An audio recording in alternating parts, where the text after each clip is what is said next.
Story 1. Deceived by false guides in the dark alleys of terror.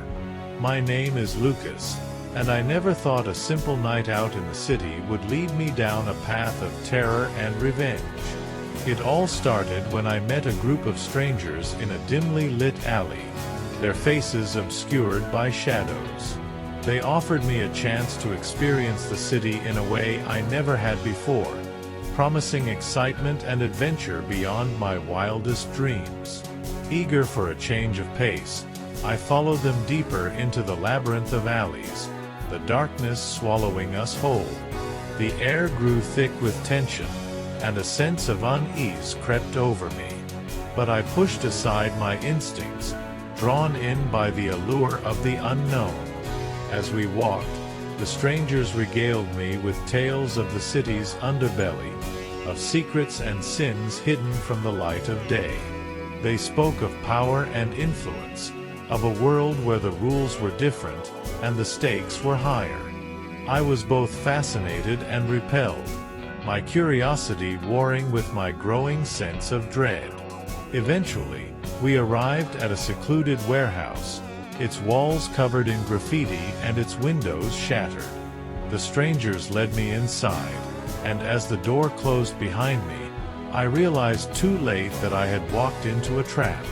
The air was heavy with the stench of decay, and the sound of footsteps echoed through the darkness. I tried to run, but the strangers were faster, their hands grabbing at me from the shadows. They laughed as they dragged me deeper into the warehouse, their faces twisted with malice.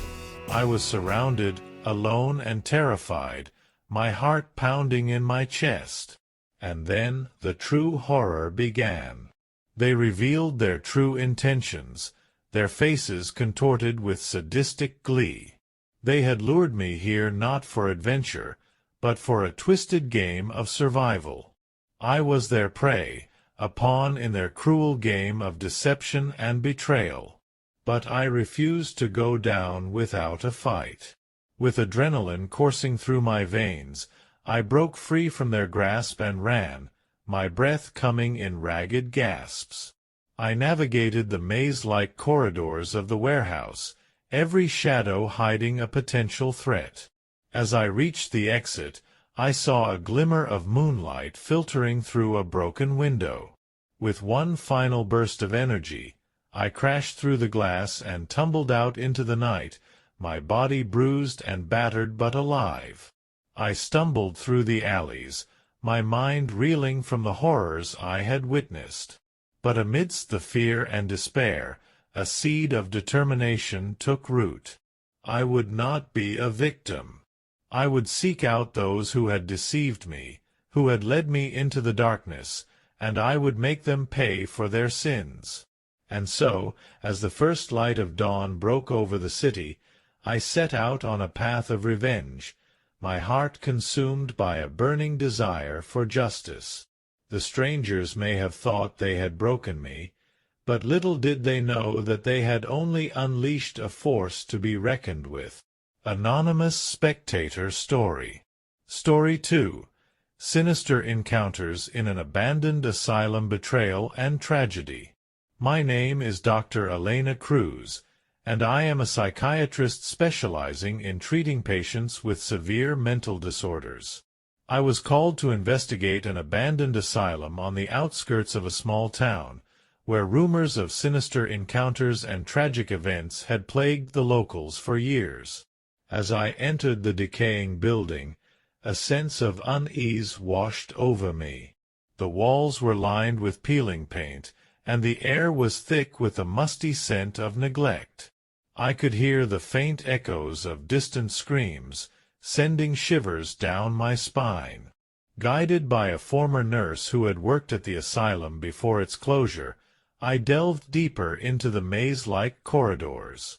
She spoke of the patients who had been mistreated and abandoned, left to suffer in the darkness of their own minds. As we reached the old psychiatric ward, I felt a presence watching us from the shadows. The nurse's voice trembled as she recounted the story of a patient named Jacob, a troubled young man who had been betrayed by those sworn to care for him. Jacob's isolation and loneliness had driven him to seek revenge on the doctors and nurses who had deceived him with false promises of healing. The nurse led me to Jacob's room, where the walls were covered in cryptic symbols and writings, a testament to his descent into madness. Suddenly, a chilling wind swept through the room, extinguishing the flickering candlelight. I heard a low, guttural growl emanating from the darkness, and my heart raced with fear. As I turned to leave, a figure materialized before me. It was Jacob, his eyes hollow and filled with malice. He spoke in a voice that was not his own, a sinister whisper that sent a chill down my spine. "You have trespassed into my domain, Dr. Cruz. You seek to uncover the truth, but the truth will only lead you to despair." I tried to flee, but the doors had vanished, leaving me trapped in the asylum with the vengeful spirit of Jacob. He recounted his tale of betrayal and tragedy, his words dripping with bitterness and sorrow. In a final act of defiance, Jacob lunged towards me, his spectral form passing through my body like a cold, icy wind. I felt a surge of emotions, a mix of anger, sadness, and longing for justice. And then, as quickly as it had begun, the encounter faded away. I found myself standing alone in the abandoned asylum, the nurse nowhere to be seen. As I made my way back to the town, I couldn't shake the feeling of unease that lingered in my mind. The story of Jacob and the horrors of the asylum would haunt me for years to come, a reminder of the darkness that lurks within the human soul. Anonymous Spectator Story. Story 3. Betrayed by False Guides. Dark Encounters in Bangkok. I never thought my journey to Bangkok would lead me down such a dark and twisted path. It all started when I met a group of locals who promised to show me the hidden gems of the city, the places tourists never get to see. Eager for adventure, I followed them into the depths of Bangkok's underbelly, unaware of the horrors that awaited me. As we navigated through narrow alleyways and dimly lit streets, a sense of unease crept over me. The air was thick with the stench of decay, and shadows seemed to dance menacingly at the corners of my vision. I should have turned back, should have listened to the warning bells ringing in my mind, but curiosity drove me forward. We arrived at a decrepit building, its walls covered in graffiti and its windows boarded up. My guides led me inside, their smiles now twisted into malevolent grins. It was then that I realized I had been deceived, lured into a trap by false promises of adventure. Alone in the dark, I felt a cold dread settle in my bones. The sound of whispers echoed through the empty halls, and I knew I was not alone. Shadows flitted across the walls, and I could sense eyes watching me from the darkness. Panic clawed at my chest as I searched for a way out, but the building seemed to shift and change, trapping me in its labyrinthine grasp.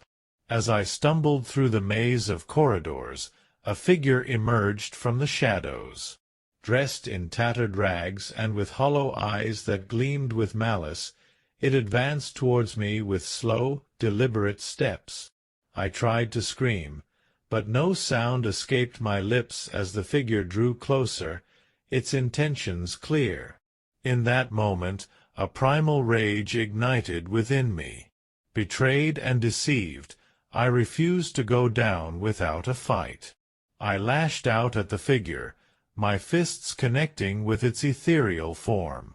But it was no use. The figure only laughed, its voice a chilling echo that reverberated through the empty halls. And then, just as suddenly as it had appeared, the figure vanished, leaving me alone in the darkness. Exhausted and shaken, I made my way back to the surface, the events of that night forever etched into my memory. Now, as I sit in my hotel room, the events of that fateful night replaying in my mind, I can feel a simmering hatred growing within me. Betrayed by false guides, I have been scarred by dark encounters in Bangkok that have left me forever changed. And as I plot my revenge against those who sought to deceive me, I know that the shadows of that night will never truly leave me. Anonymous Spectator Story.